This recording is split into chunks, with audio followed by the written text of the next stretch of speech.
తెలంగాణలో త్వరలోనే forest police స్టేషన్లు రాబోతున్నాయి. గత బీఆర్ఎస్ ప్రభుత్వ హయాంలోనే అటవీ శాఖ అధికారులు ప్రతిపాదనలు పంపగా ఆ ఫైలు ముందుకు కదలలేదు. ఇటీవల అటవీ శాఖ అధికారులపై దాడులు పెరిగిపోతుండటంతో ప్రభుత్వం పోలీస్ స్టేషన్ల ఏర్పాటుపై కసరత్తు చేస్తున్నట్లు తెలుస్తోంది. ఇప్పటికే కాంగ్రెస్ ప్రభుత్వం అధికారుల రక్షణ కోసం ఆయుధాలు ఇస్తామని ప్రకటించింది. దానిపై ఇంకా ప్రభుత్వం నుంచి అధికారికంగా ఉత్తర్వులు వెలువడలేదు. సమాలోచనలు చేస్తున్నట్లు తెలుస్తోంది. రాష్ట్ర వ్యాప్తంగా అటవీ శాఖకు చెందిన భూమి అన్యాక్రాంతం అవుతోంది. నానాటికి తగ్గుతున్న అటవీ విస్తీర్ణాన్ని పెంచేందుకు, భవిష్యత్ తరాలను కాపాడేందుకు వన మహోత్సవ కార్యక్రమాన్ని ప్రభుత్వం ప్రతిష్టాత్మకంగా నిర్వహిస్తోంది. అయినా ఆశించిన స్థాయిలో అటవీ విస్తీర్ణం పెరగడం లేదనే అధికారిక లెక్కలే చెబుతున్నాయి. అటవీ భూముల్ని రక్షించేందుకు అధికారులు కృషి చేస్తున్న తరుణంలో వారిపై గిరిజనేతరుల మధ్య తరచూ గొడవలు చోటు చేసుకుంటున్నాయి. అధికారులపైన కూడా దాడులు జరుగుతున్నాయి. దీంతో వారు భూ ఆక్రమణను అడ్డుకునేందుకు ఆలోచించాల్సినటువంటి పరిస్థితి నెలకొంది.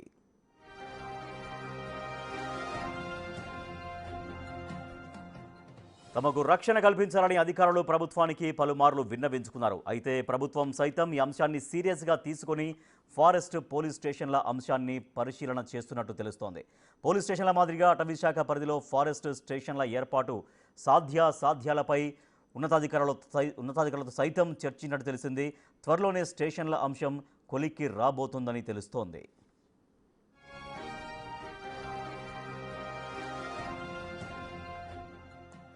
తాజాగా ఆదివారం ఆదిలాబాద్ జిల్లా ఇచ్చోడ మండలంలోని కేశవపట్నం కవ్వాల్ రిజర్వ్ ఫారెస్ట్ పరిధిలోని 71, 72 కంపార్ట్మెంట్లలో మొక్కలు నాటేందుకు వెళ్లిన అటవీ అధికారులపై పోడు రైతులు, ముల్తానీలు దాడి చేశారు. దీంతో మళ్లీ ఫారెస్ట్ స్టేషన్ల ప్రతిపాదన తెరపైకి వచ్చినట్టు తెలుస్తోంది.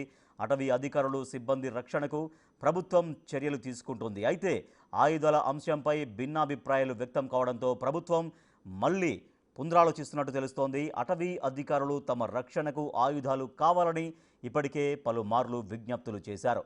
ప్రభుత్వం మాత్రం సమగ్రంగా ఆలోచించి త్వరలోనే నిర్ణయం తీసుకోనుంది.